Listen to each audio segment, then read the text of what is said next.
अस्सलाम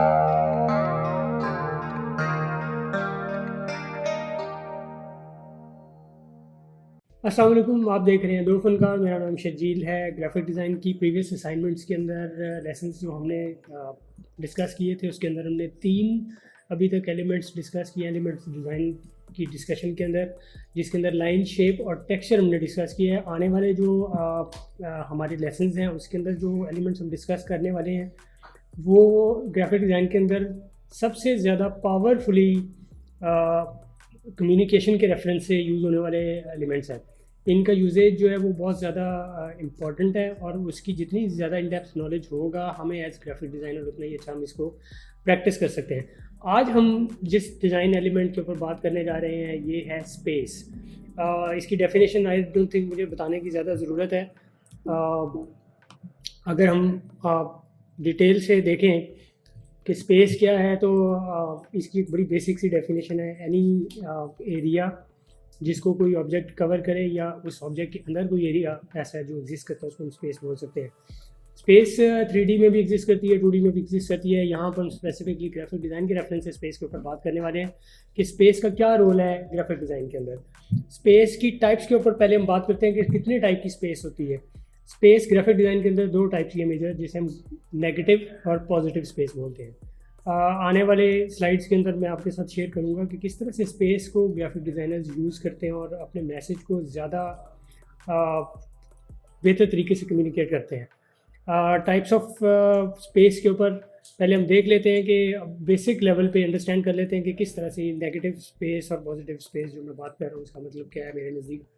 positive space के अंदर जैसा कि हम देख रहे हैं यहाँ पर कि जो एक ऑब्जेक्ट या कोई भी इमेज जिस एरिया को कवर करता है उसको हम पॉजिटिव स्पेस बोलते हैं, और वो एरिया जो ब्लैंक बच जाता है स्पेस के अंदर उसको हम नेगेटिव स्पेस बोलते हैं। डिज़ाइन के अंदर ये किस तरह से यूज़ होता है ये आने वाली स्लाइड्स के अंदर हम और डिटेल में देखेंगे। डिज़ाइन के अंदर डिज़ाइनर्स इसको किस किस तरह से, किन किन टच पॉइंट्स के ऊपर किस किस तरह से यूज़ करते हैं और कैसे इसमें इसके थ्रू वैल्यू एडिशन करते हैं अपने किसी भी कम्युनिकेशन टच पॉइंट के अंदर। फॉर एग्जांपल अगर हम इलस्ट्रेशन में देखें या लोगो डिज़ाइन के अंदर देखें तो नेगेटिव स्पेस इटसेल्फ एक पूरी अपॉर्चुनिटी होती है पॉजिटिव स्पेस के साथ साथ। इनिशियली जब ग्राफिक डिज़ाइनर्स काम कर रहे होते हैं तो उनका ज़्यादा फोकस पॉजिटिव स्पेस के ऊपर होता है, बिकॉज हमारे पास कुछ एलिमेंट्स होते हैं, उन एलिमेंट्स को हम किसी स्पेस के ऊपर कंपोज कर रहे होते हैं। मोस्टली डिज़ाइनर्स का जो इनिशियल लेवल के ऊपर, बिल्कुल बिगिनर लेवल के ऊपर होते हैं, तो उनका फोकस जो पॉजिटिव स्पेस है उसके ऊपर हो रहा है, एलिमेंट्स को ऑर्गेनाइज करने के ऊपर। और इसकी वजह से जो नेगेटिव स्पेस है वो मोस्टली इग्नोर भी हो जाती है। लेकिन विद द टाइम जैसे जैसे हम एज ग्राफिक डिज़ाइनर ट्रेन हो जाते हैं हम देखते हैं कि किस तरह से उस नेगेटिव स्पेस को भी हम एज अपॉर्चुनिटी यूज़ कर सकते हैं। फॉर एग्जांपल अगर हम ये लोगो देखें जो कि WWF का लोगो है, इसके अंदर जो नेगेटिव स्पेस है ये एक सिंगल कलर में बना हुआ लोगो है, लेकिन ये लोगो पूरी तरह से अपनी जो प्रेजेंस है उसके अंदर इसकी नेगेटिव स्पेस का बहुत ज़्यादा रोल है। किस तरह से वाइट स्पेसेस को ब्लैक स्पेसेस के साथ मिक्स करके हम एक विजुअल को क्रिएट करते हैं। इसी तरह से अगर हम लोगोज़ के अंदर देखें, इस तरह की बहुत सारी एग्जांपल्स एग्जिस्ट करती हैं, लेकिन मैंने फेडेक्स का लोगो उठाया। इसके अंदर इनिशियली बहुत सारे लोगों को जब देखते हैं तो नहीं पता चलता कि इसके अंदर एक हिडन मैसेज है जो कि नेगेटिव स्पेस के थ्रू ही दिया जा रहा है। फेडेक्स का जो एक्स है इसके अंदर एक एरो है जो कि बेसिकली एक्सप्रेस और इस बिज़नेस की जो बेसिकली ऑफरिंग है उसको बहुत अच्छे तरीके से कम्युनिकेट कर रहा है। This is what we call subliminal hidden message. एक किसी भी स्पेस के अंदर, किसी डिज़ाइन के अंदर एक हिडन मैसेज ऐसा जो कि आप समटाइम्स कम्युनिकेट नहीं भी कर रहे होते, लेकिन वो उस पूरी कम्युनिकेशन को बहुत ज़्यादा इन्हेंस कर रहा होता है, पावरफुल बना रहा होता है। इमेजिन करें ये एक नेगेटिव स्पेस जो कि एरो इस लोगो के अंदर अगर नहीं है तो इस लोगो का मीनिंग क्या है, और अगर ये लोगो इसके अंदर ये एरो एग्जिस्ट करता है तो इसका मीनिंग में कितना ज़्यादा फ़र्क पड़ जाता है। इस तरह के बहुत सारे लोगोज़ के एग्जांपल आई होप आप इस वीडियो के बाद खुद भी सर्च करेंगे और देखेंगे कि किस तरह के लोगोज़ के अंदर नेगेटिव स्पेस के साथ प्ले करके डिज़ाइनर्स प्ले करते हैं। ये पोस्टर है मूवी का। इसके अंदर भी अगर हम देखें तो 2 डिफरेंट ऑब्जेक्ट्स को कंबाइन किया हुआ है और इसके अंदर नेगेटिव स्पेस का भी साथ समटाइम्स जब हम किसी विजुअल के साथ प्ले कर रहे होते हैं तो आप अगर गौर से इस पोस्टर को देखें तो इसके अंदर बहुत सारी चीज़ें डिलिबरेटली डिफाइन नहीं की हुई हैं। अगर हम फेस को देखें तो उसकी बाउंड्री डिफाइन नहीं की। समटाइम्स ह्यूमन आइज है वो बहुत सारी ऐसी चीज़ें जो कि डिज़ाइन के अंदर एग्जिस्ट नहीं कर रही होती, लेकिन उनके हिंट्स होते हैं, उसकी वजह से उसको खुद ही कंप्लीट कर लेते हैं। तो इसके अंदर डिज़ाइनर ने इसी तरह से ही प्ले किया हुआ है। और मेरे नज़दीक मैं समझता हूँ कि ग्राफिक डिज़ाइन के अंदर, स्पेशली लोगो डिज़ाइन के अंदर अगर हम देखें तो सबसे अच्छी चीज़ ये होती है कि आप किसी भी एलिमेंट, किसी ओवरऑल एलिमेंट्स के अरेंजमेंट के अंदर, डिज़ाइन के अंदर जो एक्स्ट्रा एलिमेंट्स होते हैं उनको इतना माइनस करते हैं कि आपका मीनिंग जब तक चेंज ना हो जाए, जब तक आप उसका मीनिंग इंटैक्ट रख के चीज़ें, एलिमेंट्स माइनस कर सकते हैं जो कि नेसेसरी नहीं है, कर देने चाहिए।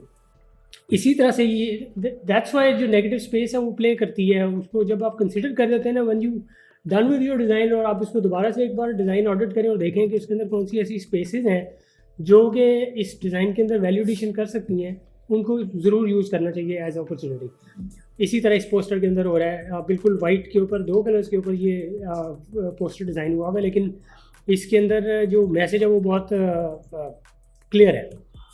इसी तरह से ये एक और ऐड है जिसके अंदर 2 पॉजिटिव और नेगेटिव स्पेस के साथ प्ले करके बहुत अच्छा मैसेज कम्युनिकेट किया हुआ है हैप्पी चिल्ड्रन डे का। इसी तरह से ये एक और पोस्टर है जिसके अंदर फूड एंड वाइन फेस्टिवल पर पोस्टर डिज़ाइन हुआ हुआ है, और देखने में ये बिल्कुल 2D फ्लैट एक ही कलर के अंदर बना हुआ पोस्टर है। ये इस पोस्टर के ऊपर थोड़ी सी मैं बात इसलिए भी करना चाहता हूँ कि ये जो एक मिथ है ना, बीइंग ग्राफिक डिज़ाइनर, शुरू में जब डिज़ाइनर्स काम करना शुरू करते हैं तो उनको लगता है कि सॉफ्टवेयर के अंदर जितनी भी ऑप्शंस मौजूद हैं उनको अगर हम यूज़ कर लेंगे तो डिज़ाइन अच्छा बन जाएगा। If we have so many filters, उनको अगर हम अप्लाई कर लेंगे तो शायद डिज़ाइन ज़्यादा अच्छा बन जाएगा। लेकिन इस मिथ को, इस तरह के काम बहुत सारे हमें देखने को मिलेंगे जो कि ब्रेक करते हैं, बिकॉज अल्टीमेटली ग्राफिक डिज़ाइनर का रोल एक मैसेज को कम्युनिकेट करना होता है, किसी स्पेस को एलिमेंट्स के साथ या इफेक्ट्स के साथ भरना नहीं होता। ये 2 चीज़ें डिफरेंशिएट करनी बहुत ज़रूरी है, स्किल और जो कॉन्सेप्ट है उसको कंबाइन करके आप एक मैसेज को कम्युनिकेट कर रहे हैं। That's what designers do. इस पोस्टर के अंदर भी यही हो रहा है, 2 एलिमेंट्स को कंबाइन किया हुआ है और दोनों अपनी अपनी आइडेंटिटी के अंदर एज इट इज़ इंटैक्ट भी हैं, लेकिन नेगेटिव और पॉजिटिव स्पेस के साथ बहुत अच्छे तरीके से। आई डोंट थिंक इसके अंदर आप कुछ और माइनस करने की भी ज़रूरत है या ऐड करने की भी ज़रूरत है। इसी तरह से ये कोका कोला का एक पोस्टर है जिसके अंदर बेसिकली प्रोडक्ट के एट्रीब्यूट के ऊपर बात हो रही है।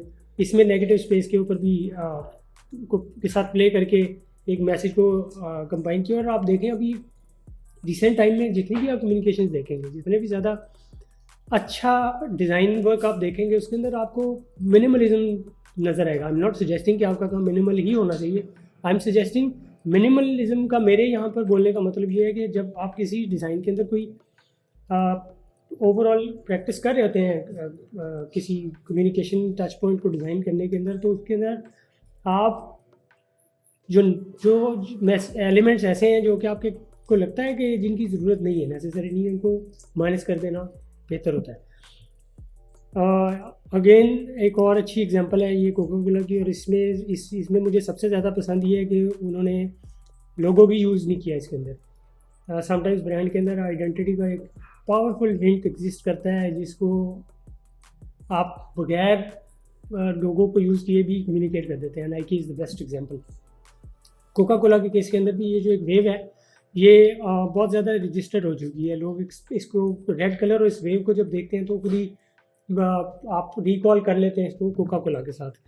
तो इसके अंदर उन्होंने बॉटल का नेगेटिव स्पेस के अंदर एक यूज़ किया है एलिमेंट, और 2 हैंड्स हैं जो कि शेयर कर रहे हैं। सो इतना पावरफुल मैसेज सिर्फ नेगेटिव और पॉजिटिव स्पेस के साथ ही उन्होंने कम्युनिकेट कर दिया है। शेयरिंग का मैसेज है इसके अंदर। अगेन अनदर एग्जांपल कि हम रियल सेटिंग के अंदर किस तरह से नेगेटिव स्पेस क्रिएट करके प्ले कर सकते हैं। समटाइम्स एलिमेंट्स के अंदर नेगेटिव स्पेस एग्जिस्ट कर रही होती है, हम उसको यूज़ कर लेते हैं। समटाइम्स हम स्पेस के अंदर स्पेस क्रिएट कर लेते हैं, लेकिन नेचुरली वो लगती है ऐसी ही है जैसे उसके अंदर पहले से एग्जिस्ट कर रही थी। ये मुझे बहुत ज़्यादा पावरफुल लगा था डिज़ाइन नेगेटिव स्पेस के पॉइंट ऑफ व्यू से, बिकॉज इसके अंदर अगर हम देखें तो मैसेज और जो विजुअल है उसके दरमियान में बहुत ज़्यादा स्पेस डिलिबरेटली छोड़ी गई है। और इंटरेस्टिंग बात यह है कि उस स्पेस के बावजूद भी आप जो विजुअल का मैसेज है या हिंट है उसको इग्नोर नहीं करते, because you just have 2 elements text लिखा हुआ है, लोगो है, और साथ में एक आपके पास विजुअल है जिसके थ्रू एक जो फाइनल मैसेज उसको हम डिलीवर कर रहे हैं हैप्पी फादर्स डे का। सो ये एक बेस्ट एग्जांपल थी, मुझे लगा था नेगेटिव स्पेस के पॉइंट ऑफ व्यू से। ये मैं नेगेटिव स्पेस का वर्ड इसलिए यूज़ कर रहा हूँ कि ये इग्नोर्ड एरिया है पॉजिटिव और negative space as design element के पॉइंट ऑफ व्यू से। सो नेगेटिव स्पेस इसलिए भी इम्पॉर्टेंट है बिकॉज जब आप कॉन्शियसली नेगेटिव स्पेस को कंसिडर करके डिज़ाइन करते हैं तो डिज़ाइन का आउटकम बिल्कुल डिफरेंट होता है other than when you are ignoring the negative space. तो रिकैप कर लेते हैं हम स्पेस को। क्लियरली हमने दो चीज़ें डिस्कस की हैं, नेगेटिव स्पेस और पॉजिटिव स्पेस। स्पेस डिज़ाइन के अंदर किस तरह से आप डिज़ाइन के अंदर एक एज एलिमेंट स्पेस जो है वो किस तरह प्ले करता है, और स्पेस को यूज़ करके एक डिज़ाइन के अंदर कितनी अच्छी तरीके से हम वैल्यू एडिशन कर सकते हैं। एक मैसेज को कम्युनिकेट करने के लिए स्पेस कितना अच्छा रोल प्ले करता है। उसी वक्त हम इसको प्रैक्टिस में ला सकते हैं जब हम हमारे बैकअप माइंड ये चीज़ होती है, हम जानते हैं, हम समझते हैं, स्टडी किया होता है हमने इस चीज़ को कि स्पेस किस तरह से हम यूज़ कर सकते हैं और इस एलिमेंट को एक्सप्लॉइट कर सकते हैं। सो एलिमेंट ऑफ डिज़ाइन आज हमने चौथा कवर किया स्पेस। सो आई होप आप इसको आगे और ज़्यादा डिटेल में स्टडी करेंगे इंटरनेट के ऊपर जाकर। हम एक बेसिक आइडिया डिस्कस करते हैं वीडियोस के अंदर ताकि आप उसको मज़ीद एलेबरेट करके मज़ीद अपनी जो नॉलेज बेस है उसके अंदर उसको इन्हेंस कर सकें, जाके और देखें बुक्स के अंदर और इंटरनेट के ऊपर जाके इस एलिमेंट को और ज़्यादा स्टडी करें ताकि आपको और क्लियर हो कि इसका क्या रोल है डिज़ाइन के अंदर। सो आज के लिए इतना ही। मिलते हैं हम नेक्स्ट एलिमेंट के लिए नेक्स्ट एपिसोड में। खुदा हाफ़िज़।